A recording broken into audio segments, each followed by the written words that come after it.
kami kasihi dan kami banggakan hari ini di mana Dinas Perindako Provinsi Papua telah mengadakan kegiatan pelatihan ini merupakan bagian dari komitmen pemerintah dalam memperkuat kelembagaan koperasi Merah Putih yang terdiri dari desa dan kelurahan, bukan hanya menjadi wadah ekonomi tetapi juga menjadi sarana pemberdayaan masyarakat, peningkatan kesejahteraan dan penggerak kemandirian lokal.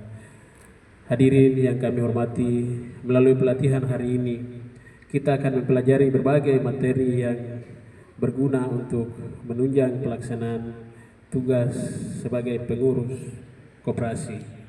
Saya berharap seluruh pengetahuan dan keterampilan yang diperoleh dapat diimplementasikan langsung di lapangan. Pengurus koperasi adalah motor penggerak. Jika pengurus maju, maka koperasi akan berkembang. Jika koperasi berkembang, maka masyarakat akan lebih sejahtera. Hadirin yang saya hormati, tentu masih banyak tantangan yang kita hadapi, mulai dari keterbatasan sumber daya manusia, akses permodalan, hingga persaingan usaha. Namun saya percaya dengan semangat Merah Putih, kerjasama yang solid, serta pendampingan yang terus berlanjut, kita mampu menjawab setiap tantangan tersebut.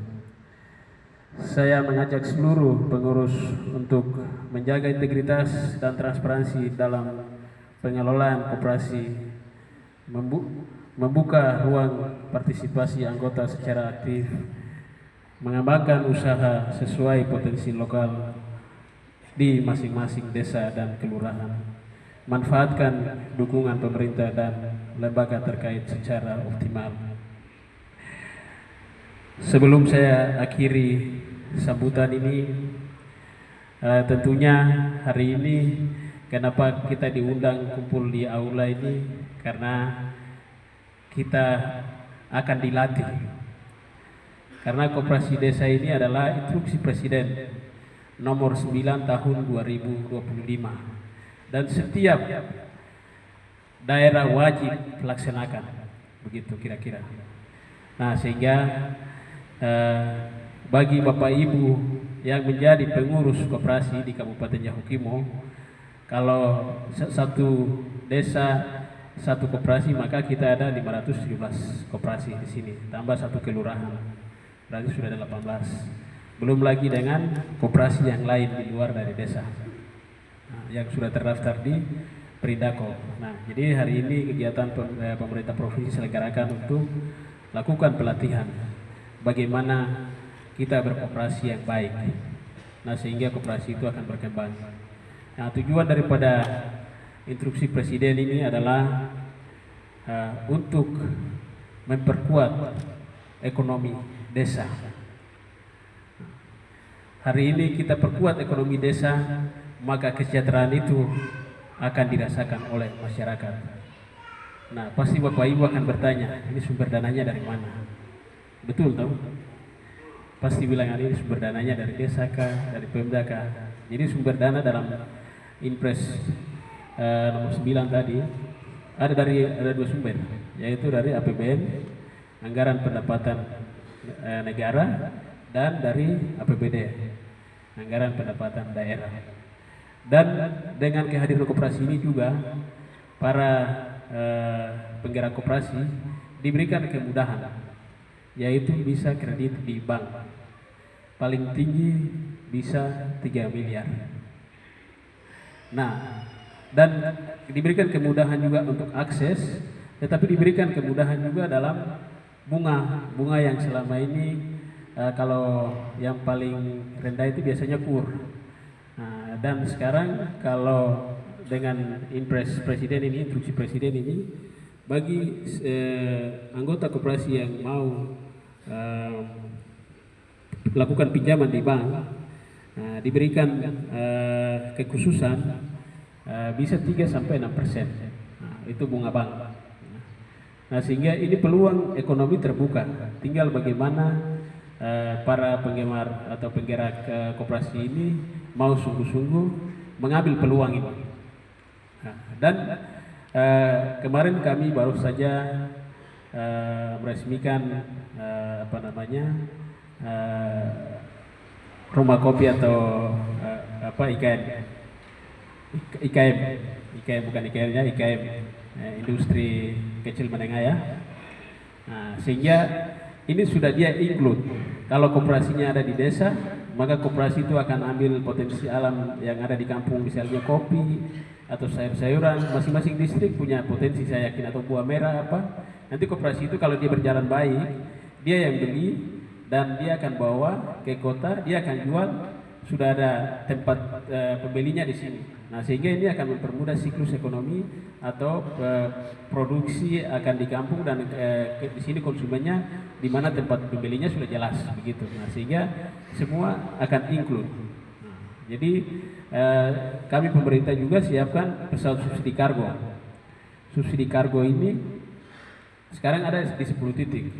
Misalnya di Pasema, di Silimo, di Nalca, di Korupun, di Anggruk, ya beberapa tempat distrik-distrik yang induk.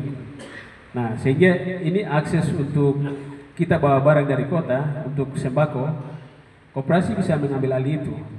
Misalnya di sini koperasi A punya gudang, bisa kerjasama dengan desa-desa ambil barang di sini. Oke.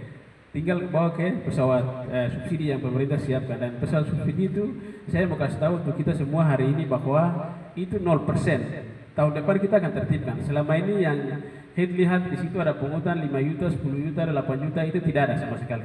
0%. Itu jelas ya. Jadi Bapak Ibu kalau mau maju dalam bidang ekonomi melalui koperasi ini, maka bisa gunakan fasilitas yang kita sudah siapkan begitu. Nah, jadi itu baru 10 titik. Tapi kalau ke depan kita juga akan usul untuk bisa bertambah di beberapa distrik lagi.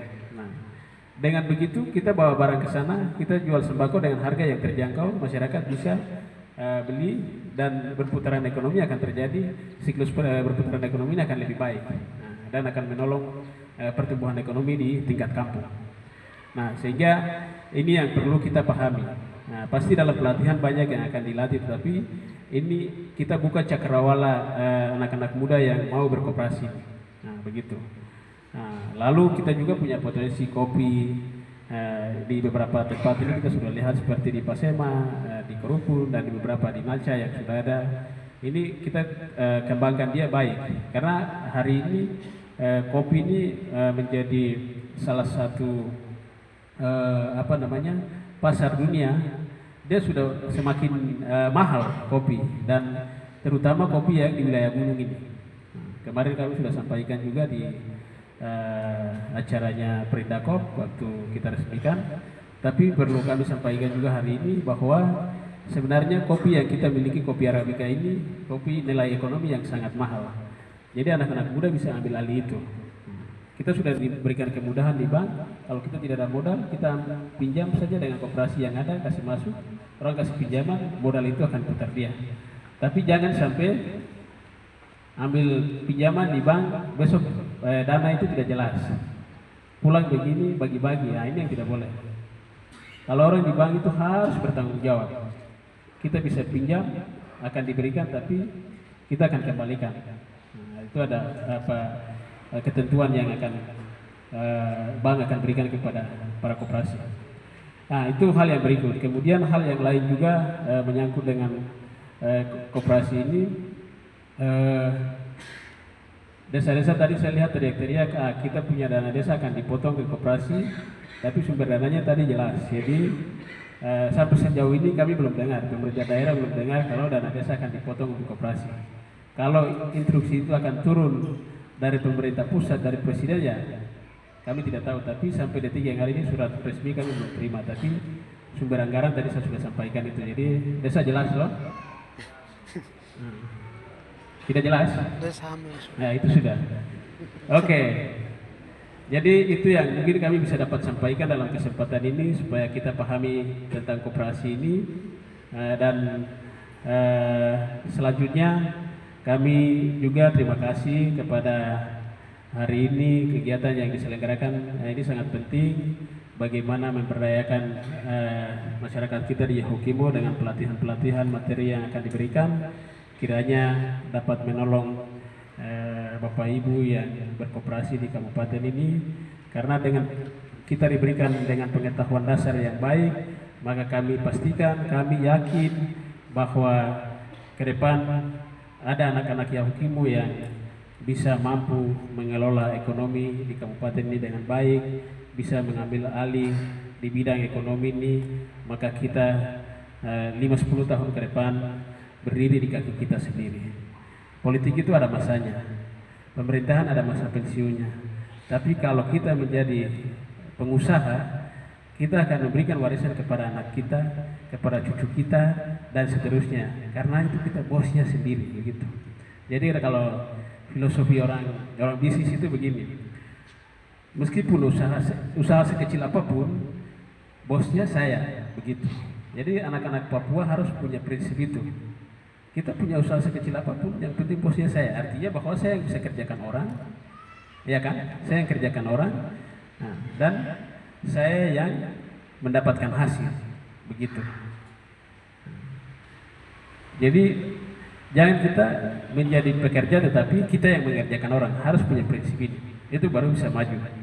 Kita di Kabupaten Yahukimo ada beberapa anak putra daerah yang sudah maju di dalam dunia bisnis ini. Jadi kita banyak belajar dari senior-senior kita yang sudah berhasil. Kenapa mereka bisa, kenapa kita tidak bisa, begitu. Nah, kalau kita mencoba pasti bisa. Tidak ada sesuatu yang sulit.